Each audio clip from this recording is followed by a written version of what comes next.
Se cuentan historias que hacen historia. Con Gladys Rodríguez. Como les anunciaba, les adelantaba, hoy tenemos un diván, una entrevista de personalidad, y con alguien que generalmente está en un salón de clases, está en algún salón investigando, rara vez está en la esfera pública, aunque sí muchos la conocen, la buscan justamente para que asesoren temas fundamentales para el desarrollo del mundo, como la educación. Larga trayectoria. Y desde la universidad la conozco. Me llena de orgullo presentar a Emiliana Vegas, catedrática de la Universidad de Harvard, experta en economía, en educación, y puedo decir que en la UCAP, en nuestra promoción número 1, summa cum laude, sabíamos que iba a tener una trayectoria como la que hoy va a compartir. Emiliana, buenas tardes, bienvenida. Buenas tardes, Gladys, un placer estar contigo. El placer mío, y para que además compartas tus conocimientos con la audiencia que en este momento te escucha, nacional en Venezuela, tu país. Venimos de la Universidad Católica Andrés Bello, que ambas nos llena de orgullo, excelente universidad en el ámbito privado, pero uno quisiera también que se fuese el formato también de las universidades públicas en general. Pero bueno, ¿a qué conclusiones vas llegando tú luego de tanta investigación, Emiliana? Mira, bueno, yo he dedicado, después de graduarme de la UCAP, la mayor parte de mi carrera a estudiar cómo mejorar los sistemas educativos en países como Venezuela y otros países que no son de altos ingresos. Y las conclusiones básicamente son que el docente es el factor más importante por el lado de la escuela, que los padres y la familia también tienen un rol muy importante a jugar, y que los sistemas educativos que tienen buenos resultados para todos sus alumnos, pues que tienen tanto calidad como equidad, son aquellos que invierten, vamos a decir, en la docencia, en el desarrollo de profesionales que sean autónomos, que sean eficaces, que sean también remunerados adecuadamente por el trabajo tan importante que hacen. Y también invierten en innovar, en aprovechar pues los avances en tecnología, en las ciencias del aprendizaje, porque tenemos también muchos investigadores, ese no es mi área, pero en Harvard y en otras universidades hay muchos investigadores en las ciencias cognitivas, y hoy en día sabemos mucho más de cómo aprenden todas las personas, los niños y los adultos. Ahora, me llama la atención que subrayas, y arrancando esta conversación, la importancia del docente.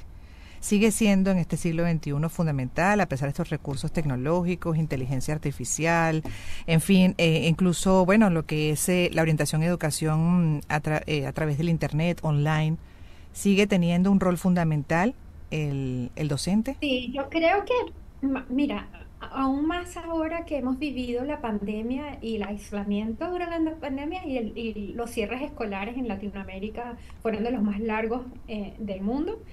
Y eso nos ha demostrado aún más que a pesar de la tecnología, a pesar de países como Uruguay, que desde hace 15 años han invertido en un programa Ceibal donde todos los maestros y todos los niños tienen acceso a tecnología, a computadores o tablets y a Internet, que el contacto humano, que en realidad la educación es un proceso humano, que la tecnología es un complemento, pero no puede sustituir al educador.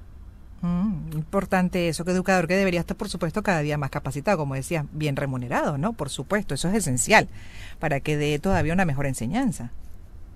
Y la capacitación tiene que ser muy práctica, o sea, algo que nos ha llamado mucho la atención es que muchos de los programas de formación docente en América Latina son muy teóricos, hablan de las teorías, de la filosofía de la educación, pero muy pocos de los que estudian, por ejemplo, para enseñar a niños a leer y a escribir, durante su formación aprenden cómo enseñar a niños a leer y a escribir. Entonces entran a una sala de clases, saben mucho de teoría, de filosofía, pero no saben realmente cuáles son las herramientas prácticas para que los niños que están en su grupo escolar puedan aprender y adquirir las competencias básicas de lectoescritura. Y si vamos más avanzados en cómo enseña ciencia efectivamente, por ejemplo. Hay profesores que lo marcan a uno y hay otros, bueno, para bien o para mal, Emi, ¿no? Y ahí también cómo cuidar ese lado humano, la humanidad del docente, la inteligencia emocional, como dices, ¿no? Para llegarle de una mejor forma, ser empático con ese grupo de estudiantes que desde temprano están confiando en ese docente. Exacto, y el trabajo del docente la verdad es que se ha vuelto más complicado mientras, y sobre todo en América Latina, hemos expandido el acceso a la educación mucho más rápido que otras regiones de ingresos similares, ¿no? Como por ejemplo Asia del Sur, África, países que tienen también bajos ingresos o bajos y medianos ingresos, todavía no tienen cobertura completa en educación secundaria o incluso educación gratuita, primaria y secundaria. Entonces nosotros como región en ese sentido creo que tuvimos vamos a decir, un movimiento social y político importante para dar acceso. Y eso ha resultado en que tenemos grupos muy grandes, pero también muy heterogéneos, niños que están en nuestras clases cuyos padres ya tienen, vamos a decir, universidad o educación secundaria completa y otros que no tuvieron esa Ujú. oportunidad. Niños cuyos padres no tienen la capacidad o económica o de tiempo, porque tienen ellos que trabajar, de dedicarles el tiempo y la atención a los niños para que puedan seguir su trayectoria de aprendizaje en la casa. Y entonces la escuela se vuelve, vamos a decir, la niveladora si está bien preparada para hacerlo. Pero ese es el gran desafío que tenemos que darles más a los que menos tienen, en vez de al revés. Tú hablabas al principio de la suerte que tuvimos tú y yo de estudiar en una universidad privada de la talla de la Universidad Católica, Andrés Bello, y la verdad es que a mí me formó y las maestras y profesores que tuvimos fue increíble, pero no todo el mundo tiene esa oportunidad. Ujú. Y los que llegamos a la Universidad Católica Andrés Bello veníamos ya con ciertas ventajas. Ujú. Y es un poco desafortunado de que las personas que, vamos a decir, nacen en condiciones más desafortunadas, tienden a estar como condenados a eso desde que entran en unas escuelas públicas, generalmente con menos recursos, con menos profesores capacitados, etcétera. Y tenemos que revertir eso. Ese es mi sueño, ojalá para Venezuela. Para Venezuela exactamente y para muchos países como Venezuela, ¿no? También es un sueño que comparto, aunque no estoy dedicada al 100 como tú a la educación, pero como comunicadora igual pues es parte de lo que me mueve, uno de los propósitos de vida y de hecho me llama la atención y me gustaría tu punto de vista al respecto de lo admiro y lo destaco, lo subrayo mucho cuando uno ve un caso de una persona que nace en situaciones adversas, en un ambiente adverso.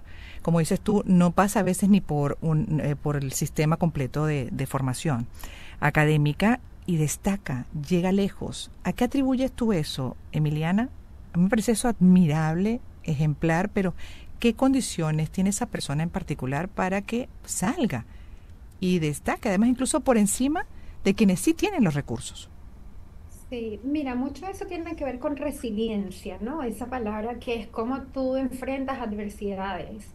Eh, y yo creo honestamente que el factor más importante que le da a las personas resiliencias es el amor que reciben de sus Mm, padres y madres cuando son muy niños, o sea, en los ujú. primeros 5 o 6 años de vida, ese amor incondicional, esa atención que no tiene que ser súper sofisticada, es simplemente que si el niño llora, el padre o la madre lo atiendan y así le da seguridad de que alguien está contigo cuando no puedes satisfacer tus propias necesidades, los bebés no pueden. Entonces, hay mucha evidencia de que lo que pasa en la primera infancia, desde el útero hasta que el niño tiene 6 años, marca muchísimo no solamente el desarrollo de las neuronas y del cerebro para poder, vamos a decir, aprender y poder aprender y continuar aprendiendo, pero también estas competencias socioemocionales como resiliencia, autoeficacia, autocontrol, que son tan importantes para tener éxito en la vida. Sí, definitivamente. Hablamos con Emiliana Vegas, es catedrática de la Universidad de Harvard, experta en economía y en educación. Lo de la Universidad de Harvard es recién, el año pasado, ¿correcto? Sí, correcto, correcto. Empe- Voy a cumplir mi segundo año. Segundo año de docencia. ¿Cómo ha sido esa experiencia, Emiliana?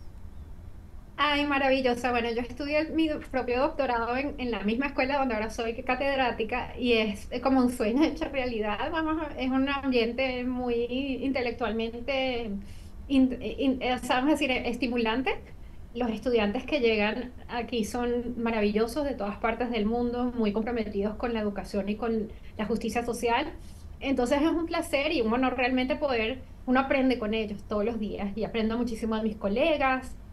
Es diferente a mi carrera anterior en las instituciones, organismos internacionales como el Banco Mundial y el Banco Interamericano de Desarrollo, en donde uno está trabajando muy directamente con países, con los préstamos, con la asistencia técnica. Eso me encantó también.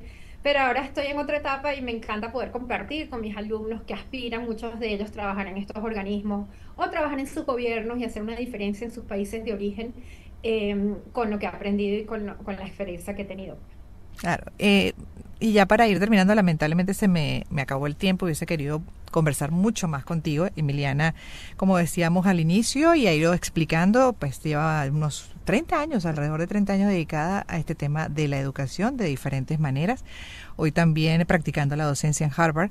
Y me gustaría que compartieras, de acuerdo a las complejidades y sobre todo de países, como llaman, en vías de desarrollo, hasta qué punto no es una utopía lo que has mencionado, de que depende realmente que podamos lograr esos objetivos, por ejemplo, en educación, y en cuánto tiempo se estima también un cambio de esta naturaleza que es motor también para el cambio del país. Mira, hay países que le han apostado fuertemente a la educación y que en pocos, relativamente en 2 o 3 décadas, han transformado su población y su país. Un ejemplo clásico es Corea del Sur. Si te pones a ver, en los años 60, Corea del Sur tenía niveles de ingresos similares a los del promedio de América Latina. Y hoy en día es uno de los países más economías más grandes, con el PIB per cápita, que es como el ingreso por persona, uno de los más altos del mundo. Singapur, otro caso de una isla que no tiene recursos naturales, no tiene quisiera tener los recursos naturales que tiene Venezuela, y que le ha apostado fuertemente a tener uno de los sistemas educativos más innovadores, más inclusivos del mundo, y con mejores resultados en todos eh, vamos a decir, pruebas internacionales de aprendizaje estudiantil. Los estudiantes de Singapur salen entre los más calificados. Otro país así también, que tampoco tiene tantos recursos naturales y que le ha apostado fuerte a la educación, es Finlandia. Entonces vemos Mm. países que sí lo han logrado y que en poco tiempo pasaron de ser países de bajo y mediano ingreso como los nuestros a países de alto ingreso con mucha equidad, ¿no? Donde las diferencias entre los ricos y pobres no son tan grandes como en nuestros países. ¿Qué agentes tienen que activarse para llegar a eso en 3 décadas o en 2 décadas? Mucho tiene que ver con la educación, y no solo la educación primaria y secundaria, sino también la innovación a nivel de educación superior, inversión en ciencia y tecnología, por ejemplo, apostarle grande a ciertas industrias, como lo hizo Corea con la industria automotriz, con la industria de los teléfonos celulares, el Samsung, la tecnología. Eh, Y también, o sea, es ese doble vertiente, ¿no? O sea, hacer que la economía crezca, porque uno de los peligros de invertir solo en educación, y yo trabajo en educación y obviamente quisiera que todos los recursos vayan en educación, pero es que si las personas adquieren una buena educación y luego no tienen la capacidad de emplearse o de ser emprendedores, tienes que tener una economía que incentive la Claro, innovación y la empresa privada para que haya empleabilidad. claro. Entonces, esas dos cosas es lo que hace la diferencia para que un país se pueda transformar en 2 o 3 décadas. Nos quedamos cortos, Emiliana, pero te agradezco mucho que hayas compartido parte del conocimiento que has adquirido dentro de tanto estudio y tanta investigación. Todo lo mejor para ti. Bendiciones infinitas y de verdad que me Gracias. llenas de orgullo, me emociona y me emocionó haberte entrevistado hoy. Y tú también me llenas de orgullo. Así que gracias, compañera y amiga. Profesora Emiliana Vegas, catedrática de la Universidad de Harvard, experta en economía y educación, justamente hoy hablando de ese tema para el programa, y espero que podamos tenerla en una segunda parte también para desarrollar otras áreas fundamentales de esa educación que es esencial en todos sus niveles para el crecimiento de los países. 1:43, música, en breve volveremos.